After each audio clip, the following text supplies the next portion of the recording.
Welcome back, everybody. We're diving into Chapter 3 of the Book of Why today. Written by Judea Pearl and Dana McKenzie. Right. And this chapter is really about a fascinating tool called Bayesian networks. And Amir Rafai prepared this summary for us. Yes. So Bayesian networks, they're kind of like this really interesting way to uncover causes from evidence. You know, a little bit like detectives. Exactly, like detectives, but using math. Yeah.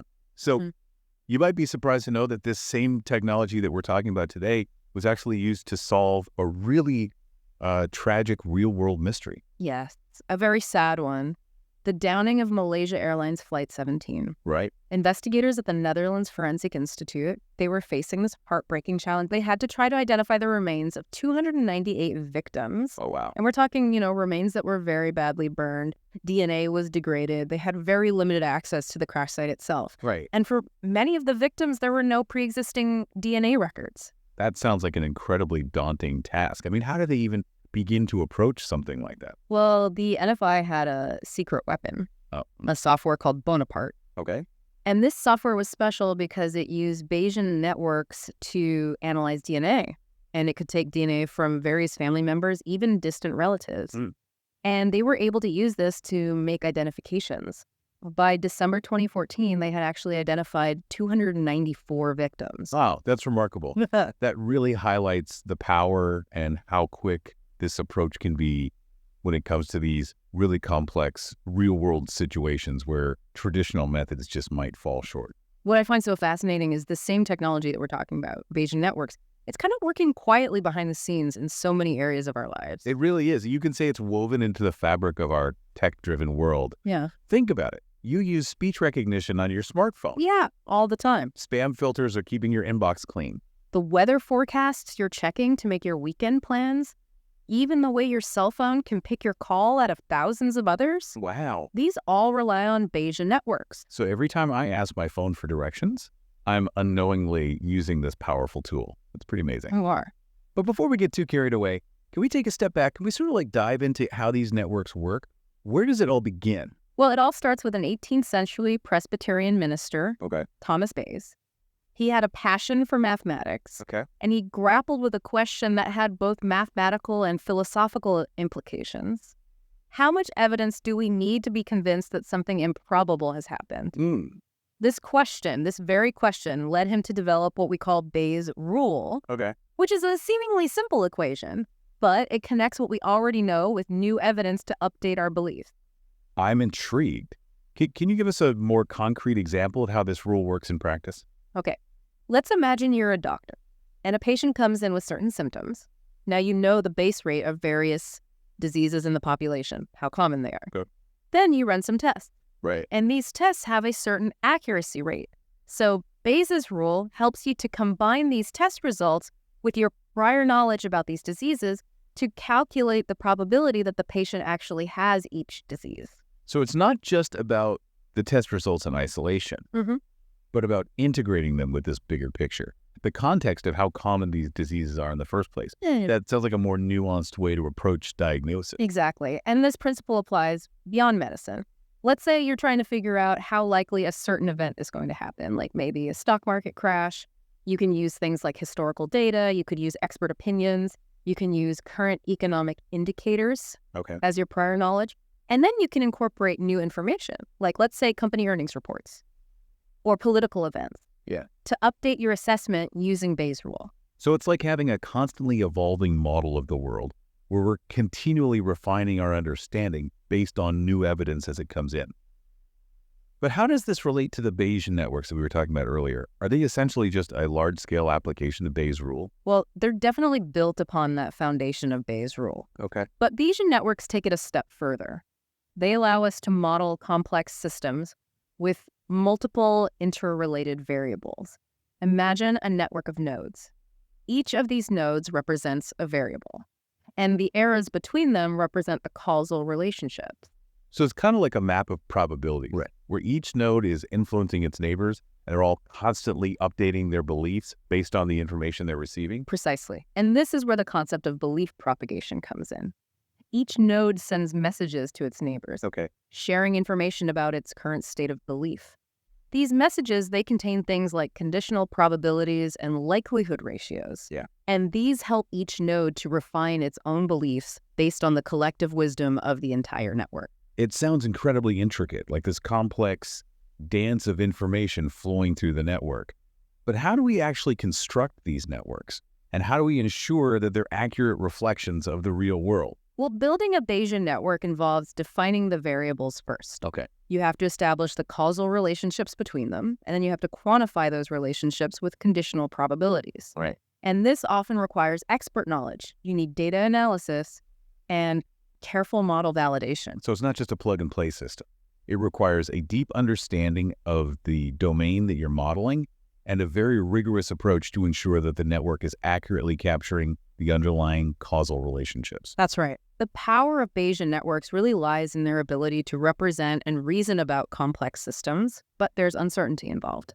And the accuracy of their predictions totally depends on the quality of the model and the data you're using to inform it. That makes sense. So back to that M817 example we were talking about. Yeah. How did Bonaparte actually use a Bayesian network to identify the victims? It just sounds so complex. Well, Bonaparte took the family pedigrees of the victims and it transformed them into a massive Bayesian network. It's like a family tree, but with DNA information embedded within it. And the network, it treated unknown alleles as what we call hidden variables and used belief propagation to calculate the likelihood of a DNA sample fitting a specific individual within that family tree. So the network could essentially take information from multiple relatives, even distant ones, to make those identifications. And it's far more powerful than those traditional DNA matching techniques that might rely on just a single close relative. Exactly. But you mentioned earlier that we probably have a Bayesian network in our pockets right now. I'm really curious, what did you mean by that? Well, think about your cell phone. Your cell phone, in order for it to ensure clear communication despite all the noisy signals out there, Right. it relies on these things called error correction codes. And they use redundancy to combat transmission errors. And guess what powers these codes? I'm going to guess Bayesian networks. You got it. Bayesian networks. Specifically something called turbo codes. So my cell phone is using these sophisticated mathematical algorithms based on 18th century probability theory to send things like, I don't know, cat memes and text messages. Exactly. That's right. That's crazy. These turbo codes, they were developed by a guy named Claude Barrou. They encode messages twice, and then they use belief propagation for decoding. And the result? Improved battery life, wider coverage, and a smoother user experience. All thanks to Bayesian networks. All thanks to Bayesian networks. It's incredible to think that something so complex is playing such a fundamental role in our everyday lives. It seems like Bayesian networks aren't just these abstract mathematical concepts. They're actively shaping our world, solving real problems. From, identifying disaster victims to improving our cell phone performance. That's right. But we've only just begun to explore the true potential of these networks, because when we combine them with the power of causal diagrams, which we're going to get into next, yes, we unlock an even deeper level of understanding. We move beyond simple associations to truly understand cause and effect. I'm definitely intrigued to hear more about that. It sounds like we're about to take our understanding of causality to a whole new level. We are. And, to really appreciate the significance of these causal diagrams, we have to look at how traditional statisticians have approached causality, even with their self-imposed limitations. You mean their famous aversion to actually using the word cause? Exactly, yeah. It's really fascinating how the founders of the field of statistics basically purged causal language from the whole field. Yet there's this one scenario where they actually do allow talk of cause and effect. Okay. The randomized controlled trial. Yes.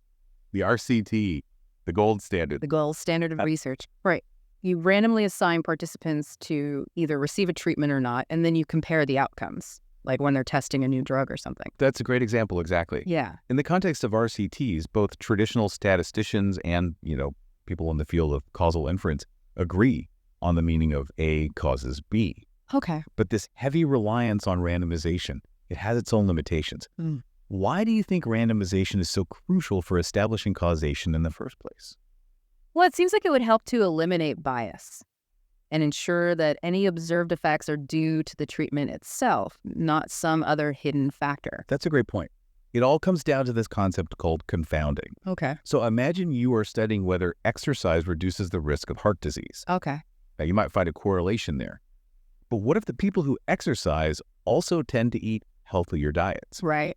And it's the diet that's really driving that reduced risk. So in that case, diet would be like a confounder. It's a hidden variable that makes it look like exercise is the cause when it might not actually be. Exactly. That's a perfect example. And I guess randomization would help make sure that those who exercise and those who don't are similar in other ways, like diet in this case. Yeah. So it would minimize the impact of those confounders. Exactly. Randomization is like this powerful equalizer. It distributes those confounders evenly across both groups. It's like shuffling a deck of cards to make sure every player has a fair hand. Right. Makes sense. However, even with this powerful tool of randomization, RCTs have their drawbacks. They can be expensive, they can be time-consuming, and sometimes even ethically questionable. Right. You can't randomly assign people to start smoking to study the long-term effects. So that brings us back to the power of those causal diagrams. They can help us understand confounding in situations where RCTs are impossible or unethical. It's like having a roadmap that reveals those potential pitfalls or detours when we're trying to uncover causal relationships. That's a great way to put it. Precisely. Yeah. Causal diagrams help us to visualize those relationships between all those variables, to identify potential confounders and determine how to account for them, even in observational studies where we can't manipulate the variables directly. So we're moving beyond just the limitations of those RCTs then. Yes. And using causal diagrams to sort of explore causality in these much more complex and nuanced scenarios. Exactly. But how do we actually use these diagrams to actually accomplish that? Well, remember those three fundamental junctions that we talked about? Chains, forks, and colliders? Yeah. Each of these represents a distinct pattern of causal flow and leaves behind these unique fingerprints in the data. Okay. And those junctions, together with a powerful concept called D-separation, they become the real driving force of our causal inference engine. Yes, D-separation. Those gifts from the guides, as Pearl calls them, revealing the secrets of the causal process. I'm eager to hear more about how D-separation works. Well, essentially, D-separation acts as a set of rules for how we can interpret the patterns that we observe in the data through the lens of our causal diagram. Yep. It basically guides us in determining which variables need to be controlled for to accurately estimate that true causal effect. And it eliminates those spurious correlations that can sometimes lead us astray. So it's kind of like a decoder ring that helps us decipher this language of causality that's hidden within the data. This is starting to sound pretty powerful. Can you give us like a concrete example of how this might work in practice? Sure. Imagine that we are studying the relationship between income and happiness. Okay. Now, we might observe a positive correlation there. Higher income, higher happiness. But is that a direct causal relationship? Or are there other factors that play a role? Perhaps people with higher incomes tend to have better access to healthcare, which then improves their well-being and their happiness. So in this case, healthcare access would be a potential confounder. Exactly. Muddying the waters between the relationship of income and happiness. It would. And so a causal diagram would help us to untangle all those relationships and see whether that effect of income on happiness is direct or if it's mediated through something like healthcare access. And by applying those principles of D-separation, we could then determine which variables to control for in our analysis to really isolate that true causal effect of income on happiness. Exactly. And this allows us to move beyond just simply observing correlations to really understanding the mechanisms by which those causes lead to effects. This is really fascinating. It's like we're moving from this black box understanding of these relationships to actually being able to look inside and see how the gears are turning. That's a good analogy. Yeah. But I imagine this level of analysis can get very complex, especially when we're dealing with real-world scenarios with multiple variables and these intricate relationships. It definitely can. And that's why causal diagrams and all the tools of causal inference that we've been talking about are so powerful. They provide a systematic and a rigorous way to approach these really complex problems. And they help us navigate that intricate web of causality and hopefully arrive at more accurate and meaningful conclusions. This has been incredibly insightful. We've journeyed from the foundations of Bayes' rule to this intricate world of Bayesian networks, and now to this powerful lens of causal diagrams. I'm starting to see how all of these tools working together can really revolutionize our understanding of the world around us. They really can, and this is just the beginning. In the next part, we'll actually explore how these concepts are being applied in all sorts of diverse fields, everything from medicine to economics, to really answer those why questions that drive human curiosity and hopefully empower us to make more informed decisions. All right, so we've laid this groundwork. We've explored how powerful these Bayesian networks are and how causal diagrams can help us untangle these complex relationships. Now, I'm really excited to see these concepts in action. Can you share some real-world examples of how they're being used to solve these problems and answer those why questions? Sure. Let's start with something close to home. Your health. Bayesian networks. They are revolutionizing medical diagnostics. Okay. Imagine this network that represents a vast array of diseases, symptoms, risk factors, and test results, all interconnected based on medical knowledge and tons of data. So it's like a supercharged version of those symptom checker apps that we see online. Yeah. But at a much deeper level of sophistication and accuracy. That sounds like a really valuable tool for physicians. It is. By inputting a patient's symptoms and their medical history, their test results, the network can calculate the probabilities of different diagnoses. And this can help doctors make better, more informed and personalized decisions. That's amazing. It's like having a team of specialists in your pocket, weighing all the evidence and providing this comprehensive assessment. Are there other applications in healthcare beyond just diagnosis? Absolutely. They are being used for treatment planning, predicting patient outcomes, even personalizing medicine based on an individual's genetic profile. So it's like moving from this one-size-fits-all approach to healthcare to a much more tailored, individualized approach, which makes a lot of sense. What about other fields? How are these tools being used outside of medicine? Well, let's shift gears and look at economics. Economists are leveraging causal diagrams to unravel those complex relationships between economic factors, things like education, income, employment, and how they influence each other. Right. They're also using these tools to actually evaluate the impact of social policies, things like welfare programs or educational reforms. That's so valuable. It's like having this way to anticipate the potential consequences of different policy choices before they're even implemented.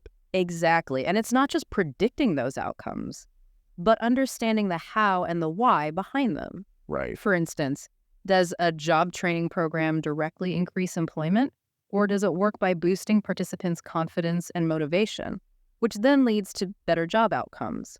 Causal diagrams can help us to tease apart those different pathways. So we can actually see not only whether a policy works or not, but the mechanisms by which it achieves its effect. That's so crucial for designing truly effective interventions. This is really revolutionary. It seems like these tools that we've been talking about have this potential to transform so many different fields. You're right. And we're still in the early stages of developing and applying these methods. As we refine these tools and integrate them with other approaches, well, the possibilities are pretty much boundless. It's exciting to think about where this journey will lead us.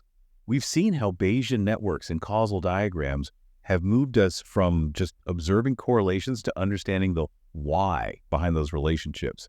It's really opening up this whole new world of understanding. And as we've learned, this deeper understanding is so crucial for making better decisions in all aspects of our lives, whether it's choosing the right medical treatment, designing effective economic policies, or just navigating the complexities of the world around us. So what does this all mean for our listeners? Yeah. I think it means we're entering this new era of data-driven decision-making, where we're not just passively observing these patterns, but we're actively seeking to understand the causal forces that are shaping our world.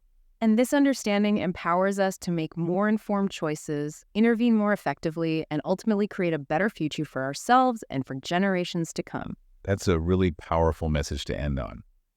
So as you go about your day, consider those hidden Bayesian networks that are quietly working behind the scenes, shaping your experiences, from filtering your emails to decoding the voices of your loved ones.